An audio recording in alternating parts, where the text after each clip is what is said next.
Assalomu alaykum. Yangiliklar kanaliga xush kelibsiz. Kanalni yo'qotib qo'ymaslik uchun podpiska tugmalarini bosib qo'yishingizni so'raymiz. Toshkentda Spark BYD bilan to'qnashib, 16 yoshli qizni urib ketdi. Kecha 10-aprel kuni Toshkent shahrining Sergeli tumanida BYD va Spark o'rtasida to'qnashuv sodir bo'ldi va YTHdan so'ng Spark haydovchisi 16 yoshli qizni urib yubordi. Bu haqda poytaxt yo'l harakati xavfsizligi boshqarmasi xabar berdi.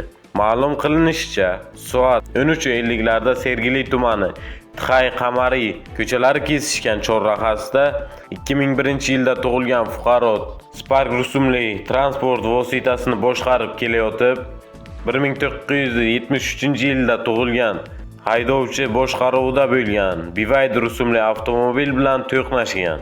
To'qnashuv oqibatida BYD haydovchisi rul boshqaruvini yo'qotib, piyodalar o'tish yo'lagidan harakatlanib ketayotgan 2012-yilda tug'ilgan piyodani urib yuborgan va yo'l transport hodisasi sodir etgan.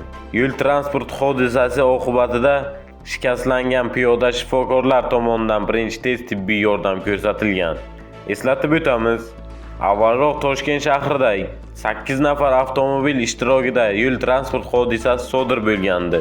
YTH oqibatida Cobalt avtomashinasining bir nafar yo'lovchisiga shifokorlar tomonidan birinchi tez tibbiy yordam ko'rsatilgan.